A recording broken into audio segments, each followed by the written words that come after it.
sejumlah mobil hanyut terbawa derasnya arus banjir di Desa Curug Luhur, Sagaranten, Sukabumi. 8 kendaraan milik warga ini hanyut di aliran sungai Cikaso. Sebuah pengendara mobil yang nekat menerobos banjir bahkan nyaris terbawa arus banjir.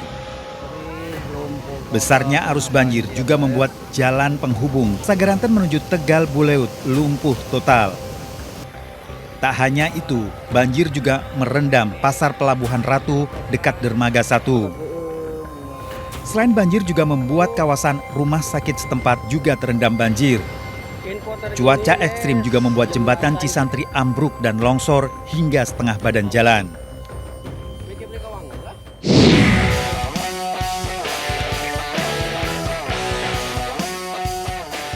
PSSI lewat Ketua Umum Erick Thohir telah berkomunikasi dengan Brisbane Roar bahwa Rafael Struyck diminta hadir lebih awal. Kepastian Struyck didapat di mana pemain ini akan bergabung dengan Timnas Indonesia pada 8 Desember mendatang. Sumardi memastikan bahwa tanggal 8 Desember sang pemain sudah berada di Myanmar. Artinya, Rafael diprediksi bisa memperkuat timnas dalam laga perdana di Piala AFF 2024 melawan Myanmar. Sebelumnya, Rafael Struyck dikabarkan baru bisa bergabung dengan timnas pada 17 Desember. Namun upaya PSSI membuahkan hasil di mana Brisbane Roar, klub asal Australia ini, akhirnya mengizinkan Rafa untuk datang lebih awal membela negaranya Indonesia.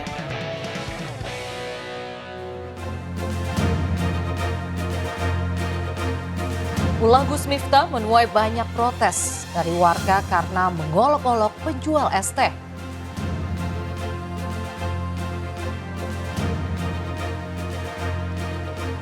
DKI Jakarta, angka golput tertinggi dalam Pilkada 2024.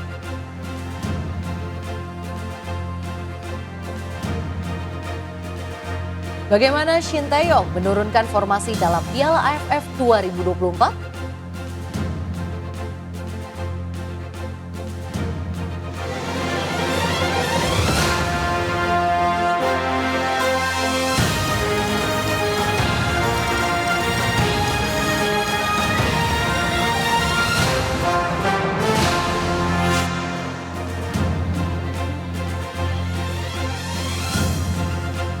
Pemirsa, banjir dan longsor terjadi di sejumlah daerah. Waspadai wilayah Pulau Jawa bagian barat. Selamat pagi pemirsa, apa kabar Anda pagi hari ini? Selain berita utama tadi, sejumlah laporan menarik lainnya juga akan hadir menemani aktivitas pagi Anda. Saya Rizky Hasan. Dan saya Raisa Nadia. Berikut seputar news pagi selengkapnya.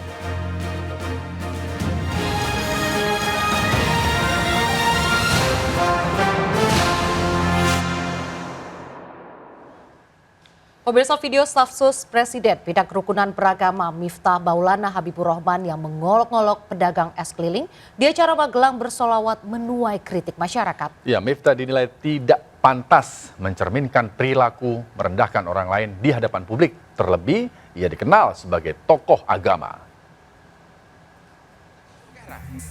Masih, yo kono didol.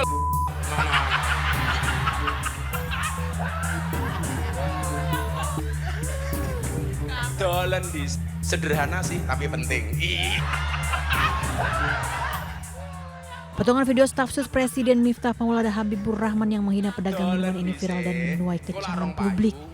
Dalam video warga meminta Miftah memborong minuman pedagang, namun justru pedagang yang mendapatkan hinaan. Ironisnya sejumlah tokoh agama di sekitar Miftah juga ikut tertawa. Akibat ulah Miftah, Son Haji pedagang minuman justru banjir simpati.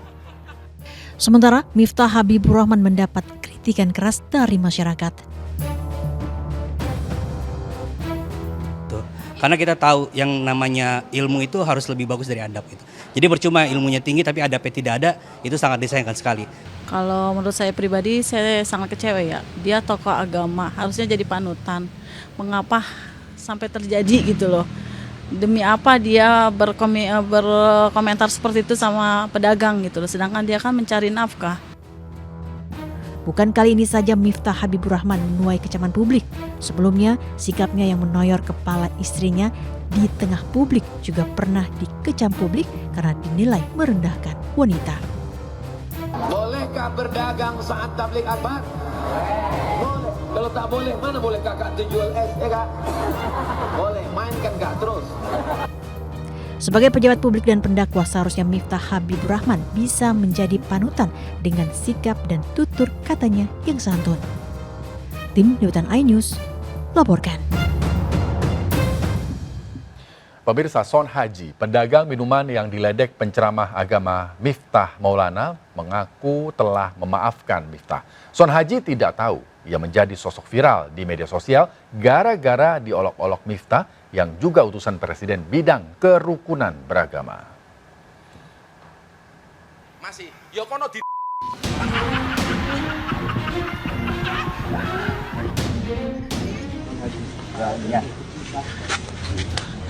Setelah viral dan dihujat netizen, utusan khusus Presiden bidang kerukunan beragama dan pembinaan sarana keagamaan Miftah Maulana akhirnya mendatangi rumah Son Haji di Magelang, Jawa Tengah. Miftah Maulana minta maaf kepada sang penjual es teh yang jadi bahan olok-oloknya dalam sebuah majelis taklim yang potongan videonya beredar luas dan menuai kecaman warganet. Selain minta maaf, Miftah Maulana juga berjanji bakal menggelar pengajian di rumah Son Haji. Sehingga yang saat itu niatnya guyon tapi disalah persepsikan, tapi apapun itu Abah minta maaf sama Kang Son. Sudah, salah maaf. Dan gak ngira ya berita. Iya Pak, iya Pak. Pendapatmu moro-moro rame. Gak nyangka lah. Niatnya guyon malah jadi kedawan-dawan. Tapi main itu mau. Nanti kita bisa pengajian di sini. Ya, alhamdulillah. Son Haji mengaku ikhlas memaafkan Miftah dan tidak lagi mempermasalahkan. Ia tidak mengira potongan video pengajian Miftah Maulana 25 November lalu di Magelang, Jawa Tengah bakal memantik kegaduhan. Saya sudah maafkan, jadi kalau saya sama Gus Miftah sudah tidak punya masalah apa-apa. Dan kalau ada orang bertanya, tapi saya jawab dengan apa adanya. Itu permasalahan saya sama Gus Miftah sudah selesai, sudah tidak ada masalah apa-apa. Tidak ada sakit hati? Tidak ada. Sejumlah kalangan mulai dari netizen hingga perwakilan Majelis Ulama Indonesia menyayangkan akhlak dan adab Miftah Maulana terhadap sang pedagang saat berceramah. Dari Magelang, Jawa Tengah, Puji Hartono melaporkan. Presiden Prabowo secara khusus telah menegur Miftah Maulana, utusan khusus Presiden, terkait perkataannya kepada seorang penjual es teh dalam sebuah pengajian di Magelang, Jawa Tengah. Melalui Sekretaris Kabinet, Presiden memerintahkan Miftah Maulana untuk meminta maaf secara langsung kepada penjual es teh tersebut. Miftah Maulana merupakan utusan khusus Presiden bidang kerukunan beragama dan pembinaan sarana keagamaan. Presiden sudah memberikan teguran kepada yang bersangkutan melalui Sekretaris Kabinet untuk segera meminta maaf kepada Bapak Son Haji yang mungkin saja dan sangat mungkin terluka perasaannya karena kejadian kemarin. Jadi kami juga sudah mendapatkan informasi, Bapak Presiden juga sudah mendapatkan informasi, utusan khusus Presiden sudah mendatangi Bapak Son Haji secara langsung ke Desa Banyusari, Kecamatan Gerabak, Kabupaten Magelang, untuk menyampaikan permintaan maaf secara langsung. Wakil Ketua Umum Partai Gerindra, Budi Satrio Jiwandono, memberikan tanggapan terkait pencopotan jabatan Gus Miftah sebagai anggota Majelis Ulama Indonesia. Partai Gerindra tetap menghormati proses yang ada dan menerima keputusan yang sudah diambil. Yang tidak baik ya, tentu itu patut menjadi evaluasi, apalagi namanya pemimpin. Ya, tapi apapun itu kita serahkan ya ke keputusan-keputusan kalau ada, kita terima sebagai masukan dan kritik yang baik dari masyarakat. Pemirsa, viralnya kejadian yang menimpa penjual minuman di Magelang, Jawa Timur ini menyita perhatian publik. Tak disangka klub sepak bola sekelas Manchester United bahkan mengunggah momen tersebut dalam kolase foto pengangkatan trofi MU dengan caption penuh makna.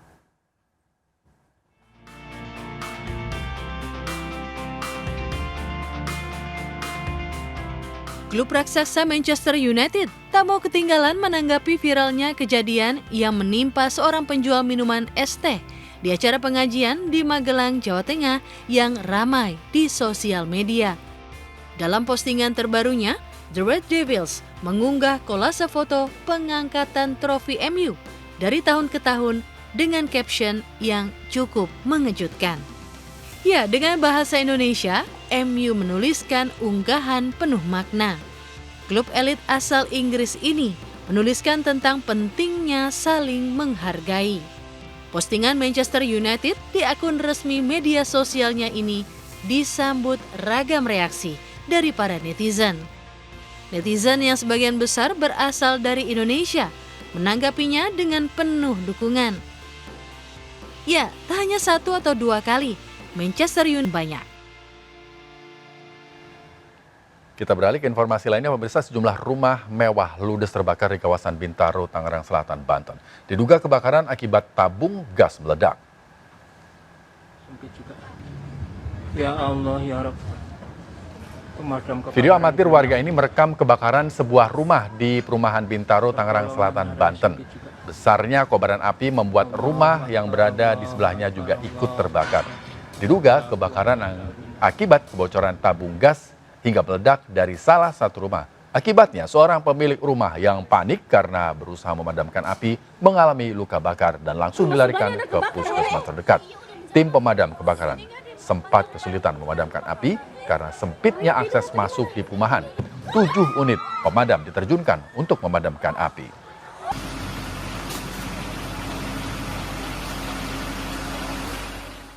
Banjir yang melanda wilayah Sukabumi, Jawa Barat mengakibatkan 84 rumah terendam banjir hingga 2 meter. Banjir akibat luapan Sungai Cikaso bahkan menghanyutkan 8 kendaraan milik warga.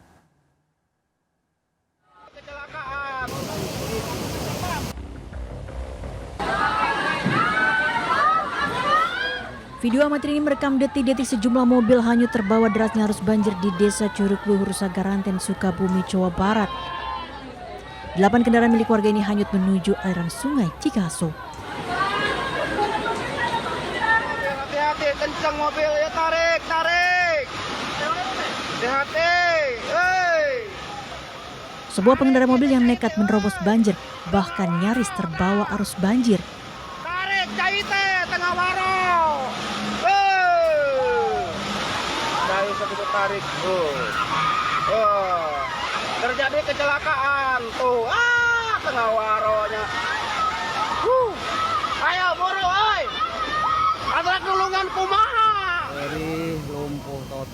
Besarnya arus banjir juga membuat jalan penghubung Sagaranten menuju Tegal Bulet lumpuh total.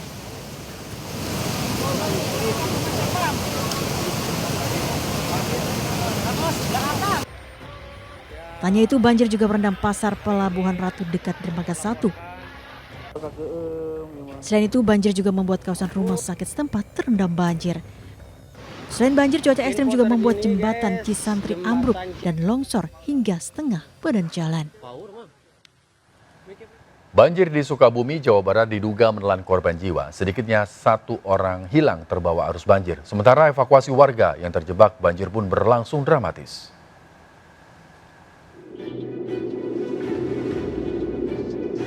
Sambil ditanduk, evakuasi seorang nenek ini berlangsung dramatis.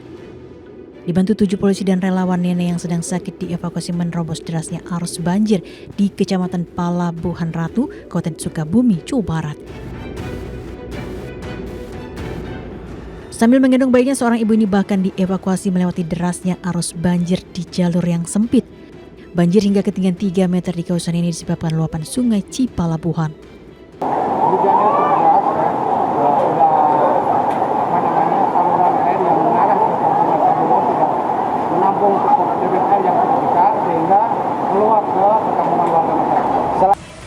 Banjir di Kecamatan Sagaranten juga membuat aktivitas warga terganggu. Sejumlah warga bahkan menandu motornya melewati arus banjir. Selain menyebabkan banjir dan tanah longsor di 20 kecamatan di Sukabumi, tanah longsor dan retak juga memutus 2 jalur provinsi menuju Sagaranten. Lokasi terparah akibat bencana ini yakni di Desa Curug Luhur. 20 kecamatan yang terdampak tersebar di 27 desa, sementara data itu yang kami terima pada pukul 13 siang ini. Data dari BPBD setempat hingga Rabu malam 1 orang masih dinyatakan hilang. Dari Sukabumi, Jawa Barat, Budi Setiawan, iNews. melaporkan. Pemirsa, bencana longsor di sejumlah daerah memakan korban jiwa. Di Lebak, Banten, longsor membuat seorang bocah tewas dan satu anak lainnya mengalami luka-luka. Begitu juga di Cianjur, Jawa Barat, longsor mengakibatkan ibu dan balitanya tewas saat berada di dalam rumah. Perbatasan Kertasari, rumah tertimpa longsor. Untuk sementara korban.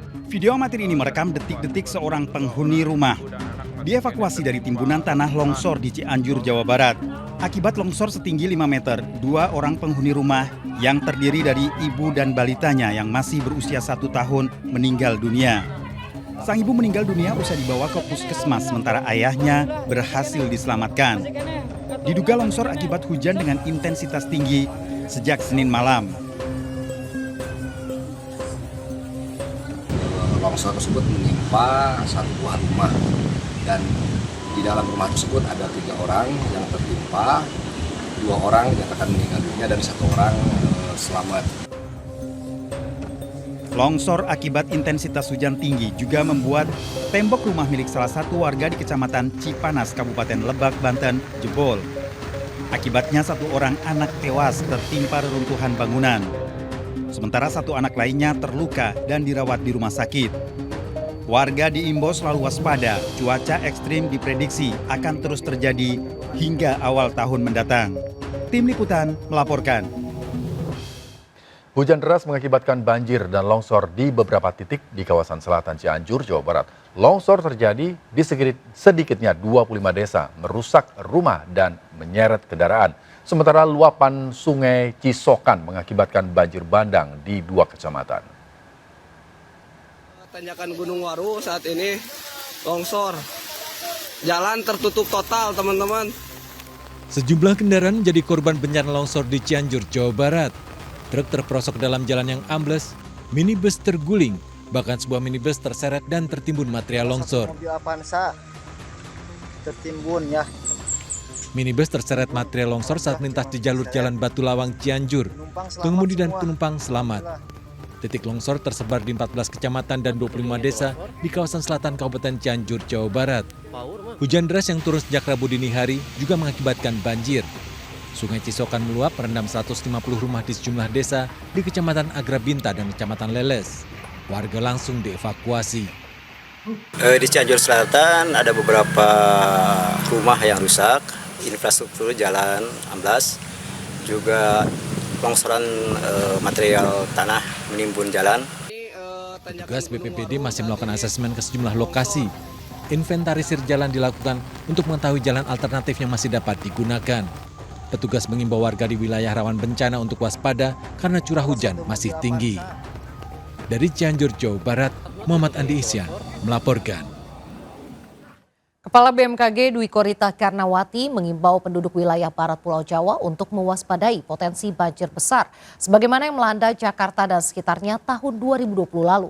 Udara dingin dari dataran tinggi Siberia masuk Indonesia berujung di kawasan barat Pulau Jawa pada pertengahan bulan Desember.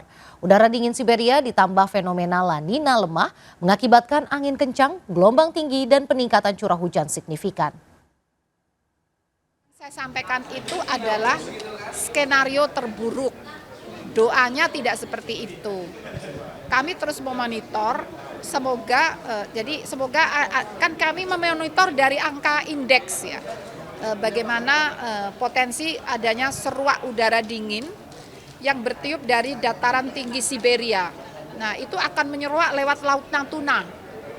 Nanti kira-kira landingnya itu di Jabodetabek ya, di Selat Sunda itu ya. Kami sudah koordinasi dengan Menko PMK, kemudian beberapa kementerian antara lain terutama PUPR, Perhubungan ya. Kemudian kementerian-kementerian terkait seperti itu. Nah, tapi itu tadi jangan dianggap pasti seperti itu enggak. Kalau kesiapsiagaan, kita kan siapnya harus yang paling berat ya, paling. Pemirsa, waspadalah terhadap cuaca ekstrim. BMKG memprediksi sejumlah wilayah di Indonesia berpotensi mengalami banjir tinggi hingga Januari 2020 mendatang. Sementara di bulan Desember ini ada 5 provinsi yang diprediksi terkena banjir tinggi dengan wilayah terbanyak, yakni Jawa Tengah, Jawa Barat, Sulawesi Selatan, Jatim, dan Kalbar.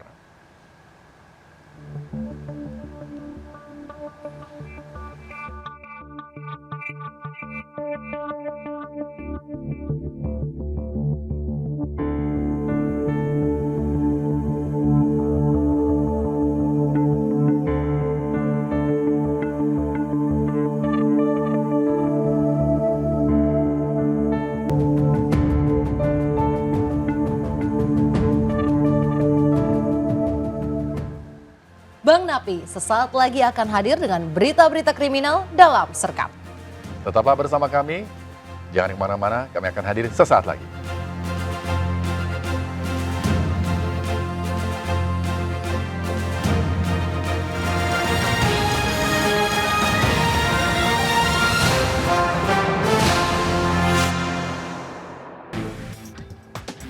Ini maling kurang ajar. Coba nyolong sepeda motor di lingkungan rumahnya sendiri alias kampung sendiri. Aksinya kepergok warga sampai dia kabur pulang ke rumah kontrakannya. Lah akibatnya jelas nih, rumah kontrakannya dikepung ratusan warga. Rasain nih, si maling pasti ketakutan bakal dihajar massa.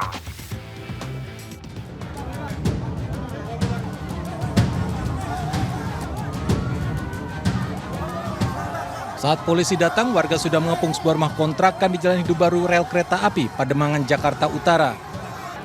Seorang pencuri sepeda motor bersembunyi di dalam rumah kontrakan berlantai 2 tersebut. Pelaku terpergok mencuri sepeda motor di kawasan RW 02. Dikejar warga, pelaku kabur masuk ke dalam rumah kontrakan. Ternyata disitulah pelaku tinggal bersama keluarganya. Maling motor di mana, Bang? Maling motor saya nggak tahu, masih di wilayah lingkungan RW sini. Masih di wilayah sini. Terus dia lari ke kontrakan dia, ini kontrak. Oh, ini rumahnya dia, Bang? Kontrakannya? Dia sendiri, Bang, kontrak? Sama keluarganya. Jadi dia maling motor, habis itu kabur ke rumahnya? Nah, itu dia berarti dari sana itu dia dikejar atau gimana, Bang? Dikejar. Menurut warga, pelaku belum lama ngontrak di rumah tersebut. Bahkan diperoleh informasi, pelaku baru keluar dari penjara atas kasus narkoba. Petugas kepolisian segera menghalau warga yang berusaha menghakimi pelaku. Untuk mempertanggungjawabkan perbuatannya, pelaku dibawa ke Mapolsek Pademangan, Jakarta Utara. Dari Jakarta, Sofyan Firdaus melaporkan. Bahaya nih, lagi-lagi ada balita jadi korban di penitipan anak atau daycare. Anak umur 1 tahun mengalami luka bakar nih akibat air panas yang diduga dilakukan oleh pengasuh daycare-nya sendiri. Gara-gara tuh anak nangis terus. Pelaku ngeles, beralibi pura-pura nanya ke orang tua soal luka di tubuh tuh anak. Parah nih.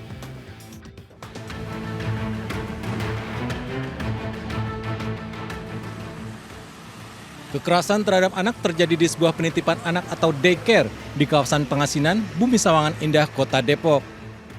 Korban, seorang anak berusia 1 tahun 3 bulan, luka bakar akibat dimandikan air panas oleh seorang pengasuh daycare.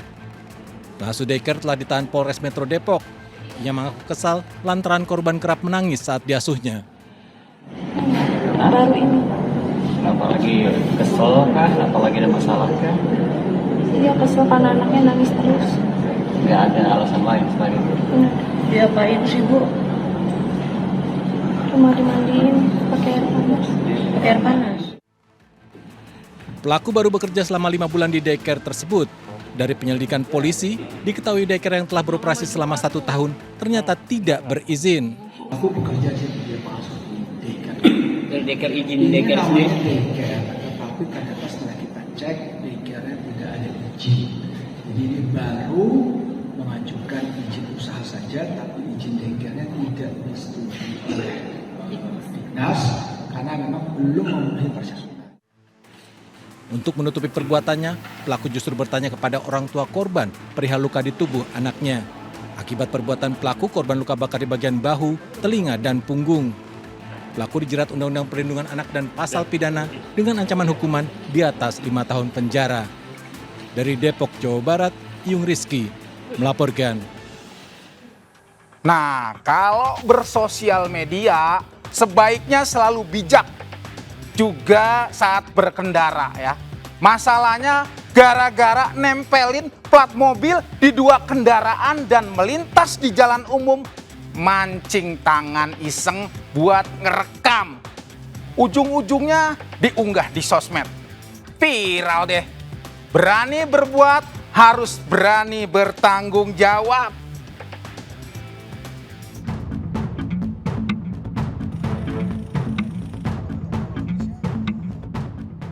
Seorang pengguna jalan merekam 2 mobil beriringan lantaran menggunakan plat nomor yang sama. Penggunaan nomor polisi D777SAH ini pun memancing emosi netizen. Viral, polisi pun bereaksi dan menelusuri pemilik 2 mobil SUV dan sedan tersebut. Ternyata kedua kendaraan milik seorang warga Cimahi. Dari keterangan pemilik kendaraan, nopol kembar di 2 mobilnya merupakan nopol asli kendaraan SUV miliknya. Fajar berdalih karena nopol belakang sedannya terlepas, dirinya berinisiatif memasang nopol D777SH sebagai ganti karena akan ikut kontes mobil di kawasan BSD. Inisiatif saya memang melanggar aturan, sehingga terjadilah hal-hal seperti ini yang tidak diinginkan. Saya meminta maaf sebesar-besarnya kepada masyarakat, kepada kepolisian. Plat di depan mobil Mercy ini menggunakan plat sesuai dengan plat yang diperuntukkan untuk Mercy. Mobil Fortuner itu di depannya itu tidak menggunakan plat, hanya di belakang saja yang menggunakan plat. Ya, jadi terlihat seolah-olah ada duplikasi dari nomor polisi, ya. Padahal sebenarnya tidak. Untuk mempertanggungjawabkan perbuatannya, polisi memberikan sanksi tilang kepada pemilik kendaraan. Dari Cimahi, Jawa Barat, Yuwono melaporkan. Yang namanya maling pasti beroperasi di jam-jam rawan. Nah, ini di Ciputat, Tangerang Selatan, kawanan maling membobol laci sekolah pembangunan UIN Syarif Hidayatullah dan menggasak uang 130 juta rupiah. Nah, saran aja nih, uang sebanyak itu mustinya kudu nyimpennya di brankas.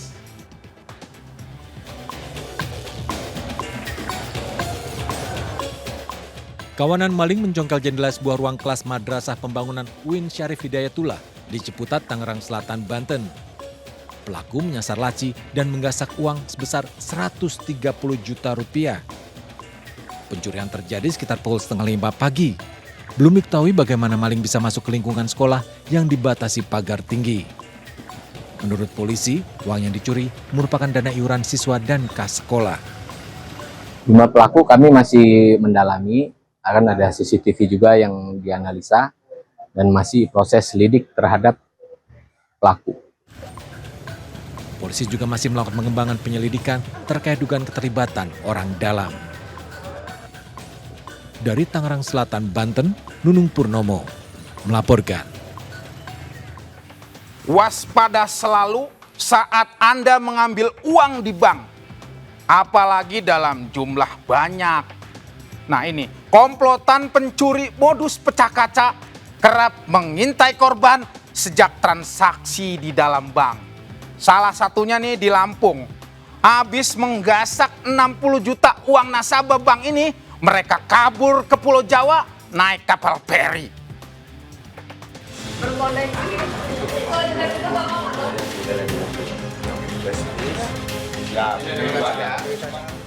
Dua pencuri modus pecah kaca mobil disergap di atas kapal feri penyeberangan dalam perjalanan dari Pelabuhan Bakauheni, Lampung ke Pelabuhan Merak, Banten.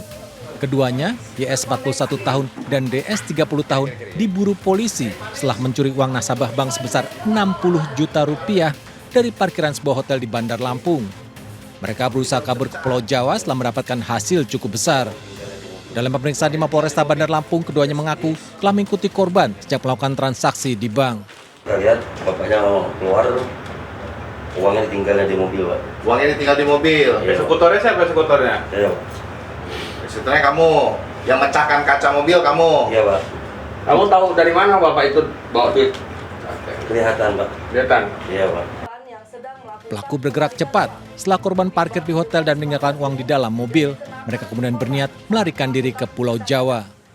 TK 308 Presisi Polresta Bandar Lampung bersama unit Reskrim Polsek Teluk Betung Utara Bandar Lampung melakukan olah TKP dan penyelidikan secara intensif di lokasi bank dan lokasi kejadian. Sehingga dalam waktu cepat kita berhasil mengidentifikasi. Polisi masih mengembangkan kasus ini mencari kemungkinan pelaku lainnya. Dari Bandar Lampung, Provinsi Lampung, Andres Avandi melaporkan. Yang ini cerita maling motor yang nggak cuman karena ada kesempatan, tapi benar-benar dia niat. Gimana enggak? Motor bannya kempes, tetap disikat, didorong, dibawa kabur. Nah ini motor gara-gara bannya kempes, motor karyawan kafe ini diparkir di pojokan. Malah kena sikat tuh maling tadi.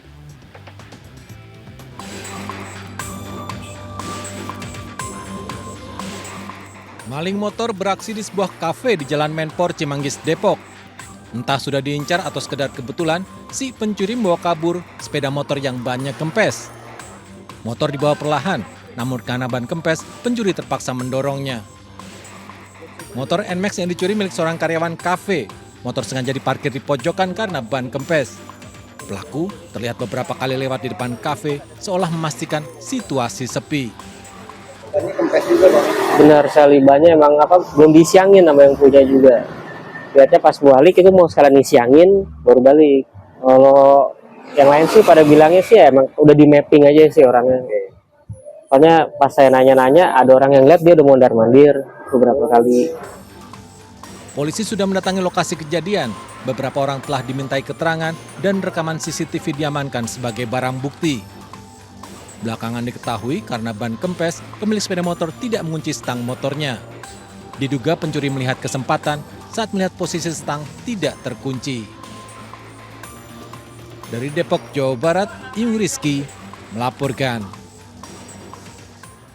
Biar sering digerebek, orang kayaknya nggak kapok, nggak takut bertransaksi atau pakai narkoba di tempat hiburan malam. Contohnya nih di Tuban, Jawa Timur. BNN razia tempat hiburan malam di jalur Pantura. Semua orang diperiksa dan hasilnya 3 orang kedapatan positif narkoba.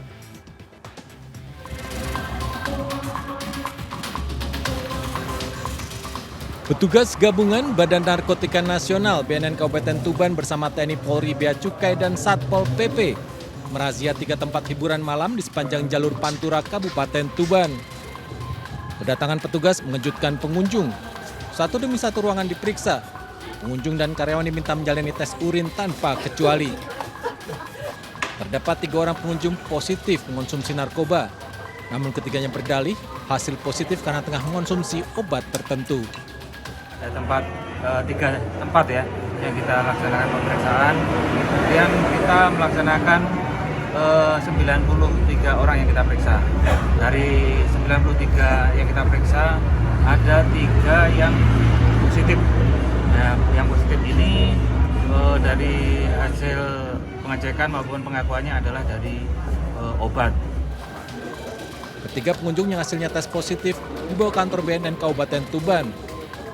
Dari 3 tempat hiburan malam yang dirazia, BNN melakukan tes urin terhadap 93 orang. Dari Tuban, Jawa Timur, Pipit Wibawanto melaporkan. Kasus pemerkosaan yang disangkakan ke penyandang disabilitas di Mataram, si Agus Buntung, bakalan panjang nih. Konon katanya korban si Agus Buntung ini mencapai belasan wanita. Sementara si Agus sendiri pengen diketemuin langsung sama korban-korbannya dan berharap kasusnya cepat selesai. Nah, semoga saja polisi ini berhasil mengungkap kasus ini dengan terang benderang.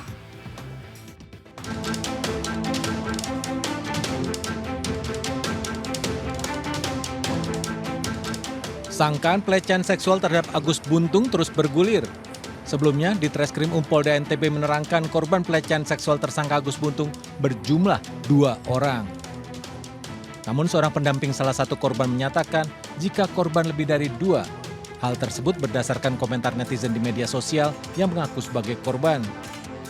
Sementara Komisi Disabilitas Daerah Provinsi NTB mengatakan korban pelecehan Agus Buntung mencapai belasan wanita. Para korban diduga diintimidasi dan diperdaya tersangka hingga terjadi pelecehan seksual. Di luar penyidikan ini yang sudah menghubungi kita 10, kemudian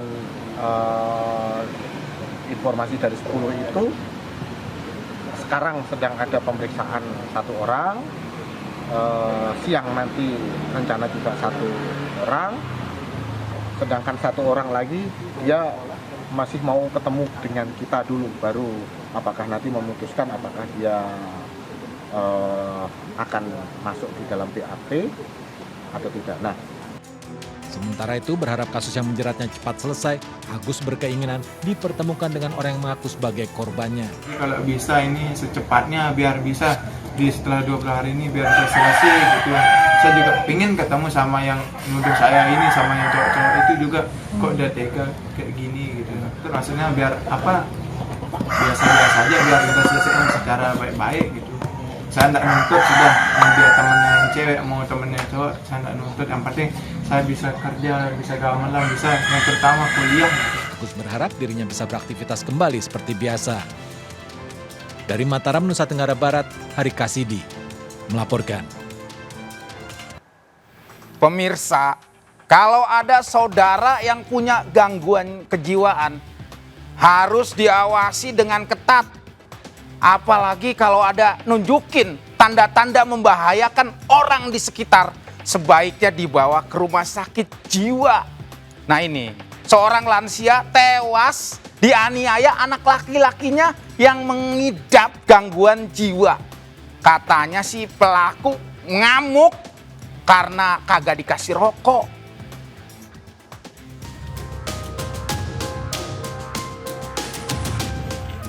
Ridho, warga desa Paju, Ponorogo, Jawa Timur, diciduk polisi karena diduga kuat menganiaya bapaknya hingga tewas. Pelaku yang mengidap gangguan jiwa dibawa ke rumah sakit untuk mendapatkan penanganan kejiwaan. Pembunuhan Bonamin, 67 tahun, baru diketahui warga sekitar pada hari Minggu. Warga curiga karena korban yang biasanya mengumandangkan azan di musola tidak terlihat sejak Sabtu sore. Saat dicek rumahnya, korban ditemukan tergeletak tidak bernyawa. Dari pemeriksaan polisi, korban dianiaya anaknya yang mengamuk karena tidak diberi rokok. Dari seluruh kesimpulan keterangan yang kami dapatkan dari pelaku secara langsung, tersangka ini terjadi cekcok mulut masalah makan. Dia minta makan, sudah dikasih tapi sepertinya tidak puas. Kemudian sudah minta rokok tapi belum dibelikan rokok karena tokonya masih tutup sehingga dia marah. Berdasarkan keterangan sejumlah saksi, pelaku Ridho sering mengamuk hingga membuat keluarga dan warga sekitar takut. Selama 5 tahun terakhir, pelaku menjalani rawat jalan atas kondisi kejiwaannya dengan pengawasan tim kesehatan Puskesmas Ponorogo Selatan. Dari Ponorogo, Jawa Timur, Ahmad Subeki melaporkan. Jangan cepat tergiur atau ngiler kalau ditawarin kerja di luar negeri. Apalagi gratis tes. Nah ini 3 emak-emak disekap, diduga mau dipekerjakan ilegal ke Arab Saudi atau Dubai. Tiap orang dihargain 40 juta rupiah ke penerima di luar negeri. Tapi perginya pakai visa wisata, bukan visa kerja.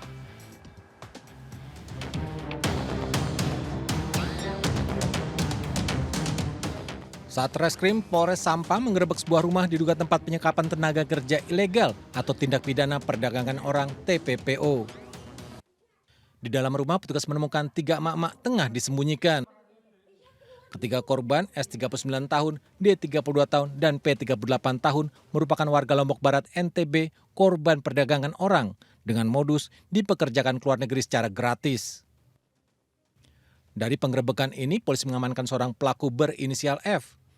Pelaku F diduga membayar 15 juta rupiah untuk setiap emak-emak yang akan dikirim ke luar negeri. Dari penerima di luar negeri, Arab Saudi dan Dubai, pelaku F mendapatkan imbalan 40 juta rupiah per orang. Dia istilahnya di sini membeli para korban dengan harga 15 juta yang kemudian akan rencana dijual ke negara penerima Arab Saudi dan Dubai yang masing-masing dihargai 40 juta. Namun saat ini korban satu sudah sekitar 3 bulan, yang 2 lainnya 1,5 bulan diamankan di rumahnya, belum diberangkatkan. Para korban dikelabui dengan janji diberangkatkan bekerja ke luar negeri secara gratis. Namun visa yang diberikan adalah visa wisata, bukan visa kerja. Nantinya mereka akan tergantung pada majikan di luar negeri jika tak ingin dideportasi. Dari Sampang, Jawa Timur, Fathur Rahman melaporkan. Nah, tuh kan, kalau mau pergi ke luar negeri harus waspada, periksa visanya dulu. Tuh, 3 wanita yang dijual ke negara luar dengan jaminan gratis. Ingat, kejahatan terjadi bukan hanya karena ada niat, tapi juga karena ada kesempatan. Waspadalah! Waspadalah! Baik, terima kasih Bang Napi. Pemirsa, harga tiket Piala AFF Rp125.000. Bersiaplah menonton di Kota Solo. Informasi ini akan kami hadirkan sesaat lagi. Tetaplah bersama kami.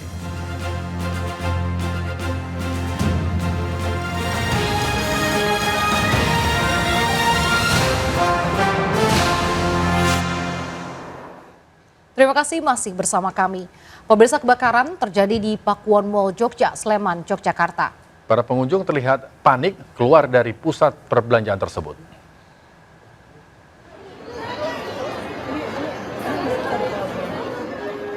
Kebakaran terjadi di sebuah pusat perbelanjaan di Sleman, Yogyakarta. Sejumlah orang berduyun-duyun mencari jalan keluar. Kondisi mal penuh asap hingga tak sedikit pengunjung yang menutup hidung mereka agar tak menghirup. Penjaga tenan di mal juga memilih untuk menutup lapaknya dan mengevakuasi diri. Terlihat panik, para pengunjung justru mengantri di sekitar pintu masuk lift yang cukup berbahaya ketika listrik tiba-tiba padam. Namun beberapa pengunjung memilih menjauh dan mencari tangga darurat untuk keluar. Dikonfirmasi terpisah, Kepala Seksi Operasional dan Investigasi Bidang Damkar Sleman, Nawa Murtianto, membenarkan peristiwa kebakaran tersebut. Belum diketahui penyebab pasti kebakaran, namun diduga berawal dari gudang penyimpanan karpet di lantai 2 mal. Dari Sleman, Yogyakarta, Gali Wisma melaporkan. Kementerian SDM mengisyaratkan ojek online alias ojol masuk dalam daftar penerima subsidi BBM. Nantinya dalam skema yang masih digodok, pengemudi ojol akan masuk dalam kategori UMKM.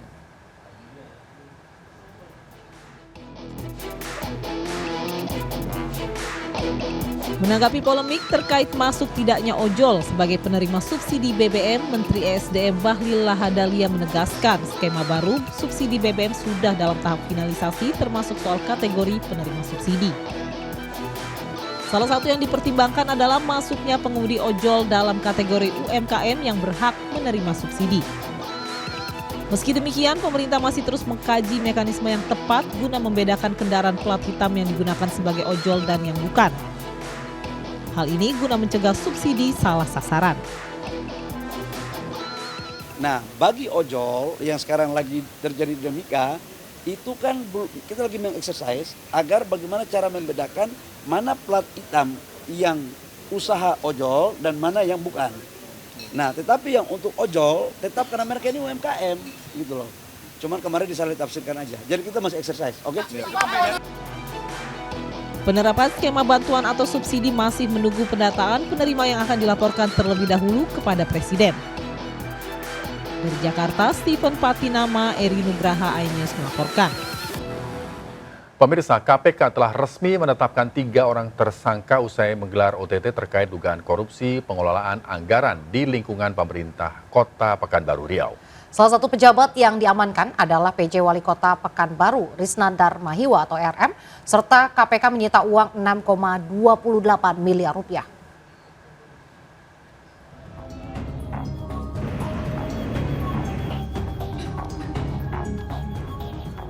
Komisi Pemberantasan Korupsi kembali melakukan operasi tangkap tangan atas pelanggaran Undang-Undang Anti Korupsi di lingkungan pemerintahan Kota Pekanbaru Riau pada 2 Desember lalu. 3 pejabat yang ditangkap telah resmi ditetapkan sebagai tersangka. Ketiganya adalah penjabat Wali Kota Risnandar Mahiwa atau RM, Sekda Pekanbaru Indra Pomi Nasution atau IBN, dan Pelaksana Tugas Kabak Umum Setda Kota Pekanbaru Novin Karmila atau NK. KPK menduga ketiganya terlibat dalam tindak pidana korupsi berupa pemotongan anggaran ganti uang atau GU di bagian Sekretariat Daerah atau Setda Pekanbaru sejak Juli 2024. KPK mencatat pada November 2024 terdapat penambahan anggaran Setda diantaranya untuk anggaran makan dan minum dari APBD 2024. Dari penambahan ini, Risnandar diduga menerima jatah uang sebesar 2,5 miliar rupiah. NK selaku PLT Kabak Umum Sekretariat daerah Kota Pekanbaru yang dibantu staf PLT bagian umum yaitu Saudara MU dan Saudara TS. Diduga mencatat uang keluar maupun uang masuk terkait pemotongan anggaran GU.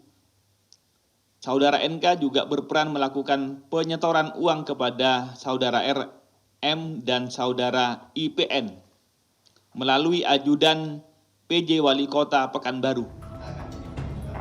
KPK mengamankan total 9 orang dari OTT yang dilakukan dan turut menyita uang sejumlah 6,8 miliar rupiah. Ketiga tersangka resmi ditahan untuk 20 hari ke depan pada 3 sampai dengan 22 Desember 2024. Pemirsa, Presiden Prabowo Subianto dalam pidatonya berjanji akan memberantas korupsi dan mencapai pemerintahan yang bersih. Meski ia akui tak mudah, Prabowo tetap bertekad demi kemakmuran rakyat. Saya bertekad untuk mencapai pemerintah yang bersih. Dan ini tidak gampang. Ini sangat sulit. Bahkan saya tahu, saya ditertawakan, saya diejek. Tapi saya sudah biasa diejek. Saya mengerti. Ada ancaman terbuka, ada ancaman halus. Ada senjata yang terbuka, senapan, meriam, ya itu. Tapi sebelumnya ada senjata-senjata lain. Senjata psikologis, adu domba, fitnah, hoax. Saya percaya, saya yakin kita mampu sampai 8. Wakil Presiden Gibran Rakabuming Raka memimpin rapat tingkat menteri membahas desain besar olahraga nasional atau DBON tahap kedua. Dalam rapat tersebut turut membahas evaluasi dan perubahan, salah satunya memasukkan Asian Games, Olimpiade dan Piala Dunia dalam DBON.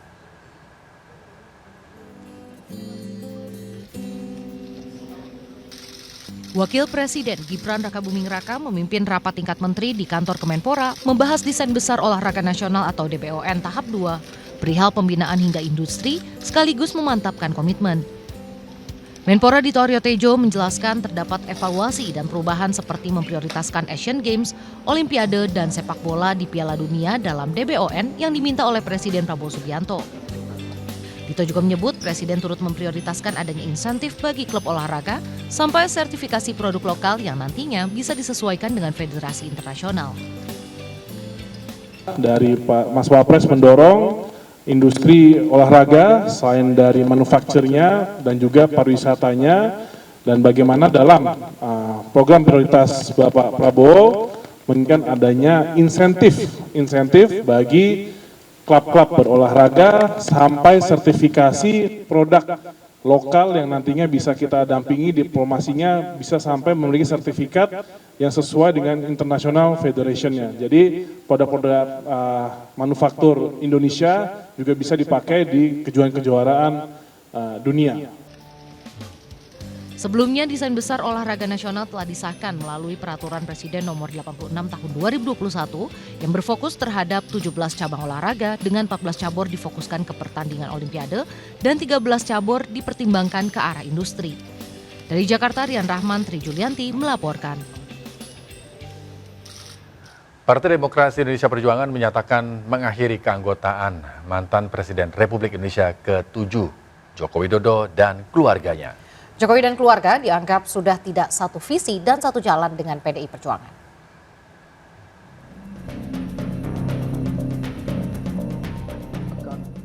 Sekretaris Jenderal PDIP, Hasto Kristianto, menyebut PDIP mengakhiri keanggotaan dari mantan Presiden RI, Joko Widodo dan keluarganya.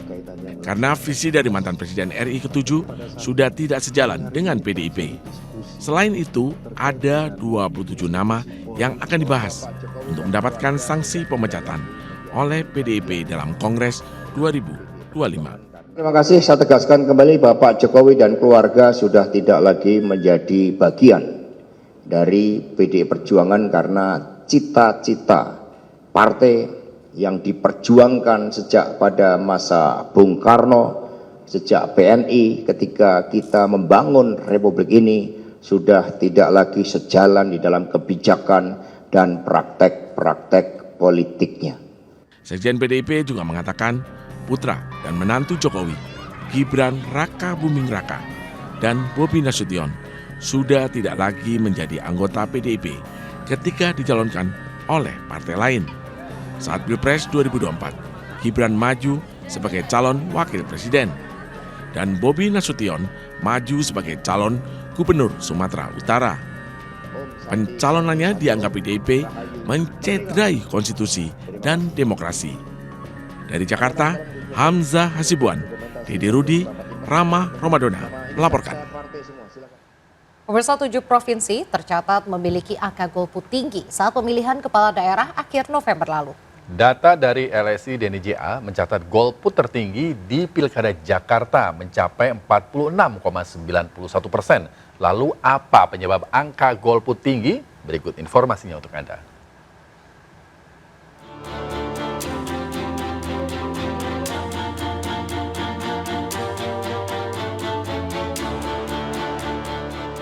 Angka golput DKI Jakarta Pilkada 2024 lebih tinggi dibandingkan dengan 7 pilkada provinsi besar lainnya. Berdasarkan survei LSI DNIJA, selain faktor kelelahan pemilu, kandidat yang bertarung di Jakarta dianggap kurang pesonanya. Pada Pilkada 2019, golput di Provinsi DKI Jakarta sebesar 20,5%. Tahun 2024, angka golput meningkat menjadi 46,91%. Salah satu faktor golput naik, kandidat favorit Anies Baswedan dan Ahok dianggap terlambat maju pilkada.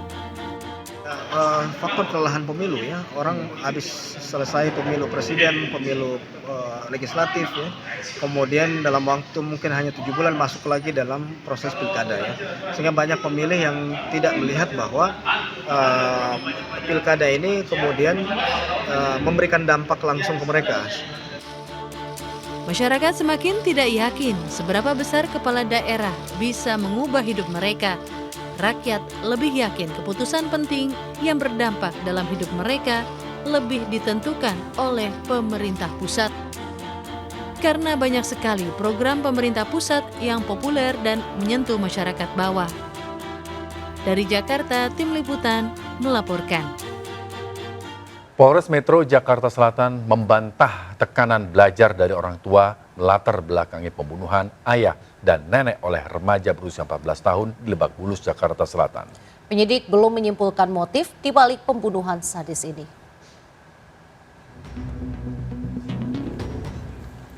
Penyidik Unit Pelayanan Perempuan dan Anak Satreskrim Polres Metro Jakarta Selatan terus menggali motif pembunuhan ayah dan nenek di Jalan Lebak Bulus 1, Jakarta Selatan, Sabtu dini hari lalu. Penyidik memeriksa kondisi kejiwaan anak yang berkonflik dengan hukum dan memeriksa isi HP MAS. Ya, MAS mengaku tidak ada paksaan belajar dari kedua orang tuanya. Belum ditemukan fakta baru dari HP MAS. Hasil pemeriksaan kejiwaan oleh psikologi forensik baru diketahui 2 pekan mendatang. Saat diperiksa penyidik, remaja berusia 14 tahun ini mengutarakan rindu ingin bertemu dan meminta maaf kepada ibunya yang masih dirawat di rumah sakit. Saat ini, MAS dipindah penyidik ke sebuah lembaga penitipan anak agar tetap bisa mendapat pendidikan dengan pengawalan dari kepolisian dan keluarga.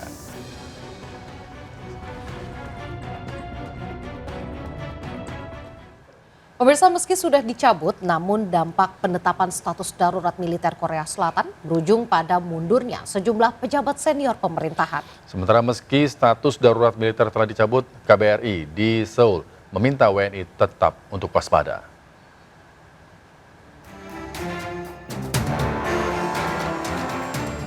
Pencabutan status darurat militer diikuti mundurnya sejumlah pejabat tinggi kepresidenan Korea Selatan. Di antaranya Kepala Staf Kepresidenan Kim Jin-suk, Penasihat Keamanan Shin Won-sik, dan 7 pembantu senior lainnya yang ikut mengajukan pengunduran diri pada 4 November 2024. Hal ini ikut memunculkan sejumlah ketegangan dan hilangnya kepercayaan terhadap Presiden Korea Selatan Yoon Suk-yeol. Diketahui sejak pengumuman darurat militer dikeluarkan oleh Presiden Korea Selatan Yoon Suk-yeol telah memicu gelombang krisis besar di Korea Selatan. Langkah darurat militer ini juga dinilai sebagai ancaman bagi demokrasi Korea Selatan. Bersiaplah bagi Anda para Garuda fans yang ingin kembali menonton aksi punggawa Timnas Indonesia. PSSI merilis daftar harga tiket laga kandang skuad Garuda yang akan berlangsung di Stadion Manahan Solo. Tiket laga Piala AFF 2024 dibanderol mulai dari Rp125.000. PSSI resmi membuka penjualan tiket pertandingan Timnas Indonesia di Piala AFF 2024.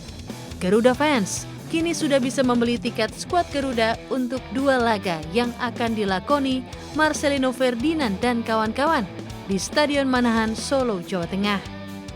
Harga tiket bervariasi, terdiri 6 kategori yang ditawarkan. Garuda fans bisa membeli tiket termurah dengan harga Rp125.000. Sementara harga tiket termahal dibanderol Rp300.000. Timnas Indonesia akan menjalani 2 laga kandang fase grup Piala AFF 2024. Di laga kandang pertama, Indonesia akan melawan Laos pada 12 Desember. Sementara pertandingan kedua, tim Merah Putih akan menghadapi Filipina 21 Desember 2024. Garuda fans atau para supporter Timnas yang ingin membeli tiketnya, jangan lupa untuk membelinya lewat Garuda ID. Pemirsa, Shin Tae-yong mendapat pekerjaan berat membawa timnya menghadapi turnamen bergengsi se-Asia Tenggara Piala AFF 2024. Tak dapat diperkuat para pemain andalan, Indonesia diprediksi akan menurunkan formasi 3-4-3 dengan kekuatan pemain muda.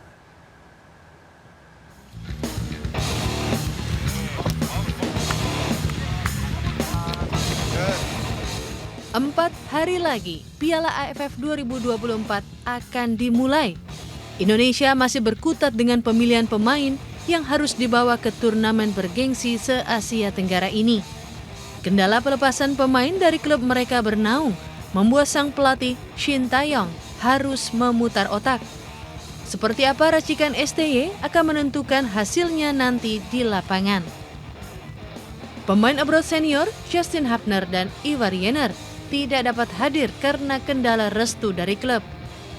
Sementara Rafael Strijk kemungkinan baru akan bergabung 1 hari sebelum Piala AFF dimulai. Ya, di tengah kondisi ini di mana Timnas Indonesia sebagian besar diperkuat pemain muda di bawah usia 22 tahun, STY diprediksi akan menurunkan formasi 3-4-3. STY masih punya 4 pemain abroad lainnya yang bisa menjadi tumpuan. Masih ada Ronaldo Kuate, Asnawi Mangkualam, Pratama Arhan, dan Marcelino Ferdinand. Dengan kombinasi ini diharapkan Timnas Indonesia mampu bersaing di Piala AFF 2024 nanti. Timnas Indonesia tergabung dalam grup B. Vietnam yang memiliki ranking FIFA tertinggi di grup ini akan menjadi lawan terberat bagi pasukan Garuda. Pemirsa, turnamen biliar Popsi Kejurnas Pelajar Mahasiswa di 2024 di Labewa Q Sports Kota Tangerang, Banten telah selesai digelar. Robi dari SMA Muhammadiyah 1 Pekanbaru keluar sebagai juara nomor putra, sementara Dian Lestari dari Universitas Trisakti menjadi yang terbaik di bagian putri.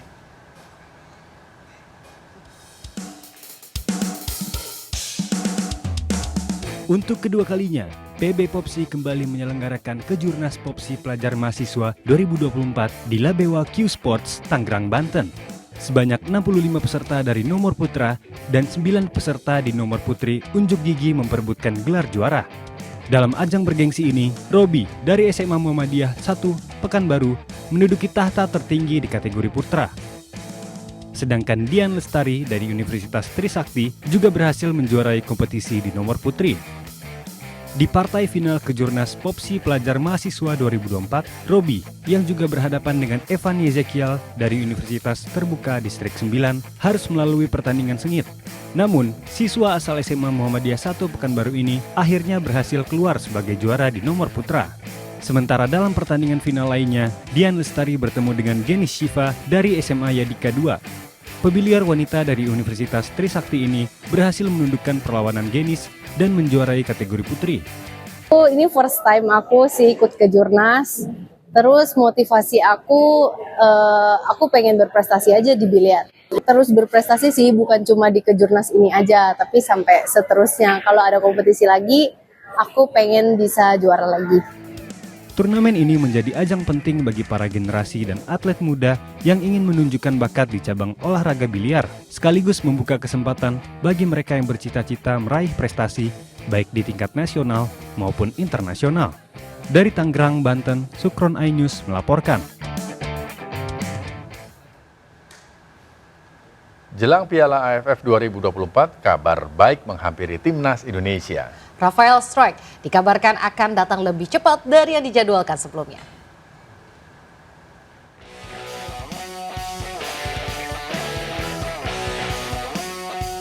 Hal ini disampaikan manajer timnas Indonesia Sumarji. PSSI lewat Ketua Umum Erick Thohir telah berkomunikasi dengan Brisbane Roar bahwa Rafael Struyck diminta hadir lebih awal.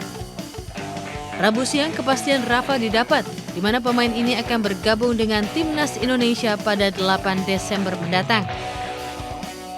Sumarji memastikan bahwa tanggal 8 Desember sang pemain sudah berada di Myanmar. Ini artinya Rafa diprediksi bisa memperkuat timnas dalam laga perdana di Piala AFF 2024 melawan Myanmar. Sebelumnya, Rafael Struyck dikabarkan baru bisa bergabung dengan timnas pada 17 Desember. Namun upaya PSSI membuahkan hasil, di mana Brisbane Roar, klub asal Australia ini, akhirnya mengizinkan Rafa untuk datang lebih awal membela negaranya, Indonesia. Informasi tadi mengakhiri perjumpaan kita pagi hari ini. Saya Rizky Hasan. Dan saya Raisa Nadia, selamat beraktivitas. Tetap semangat dan sampai jumpa.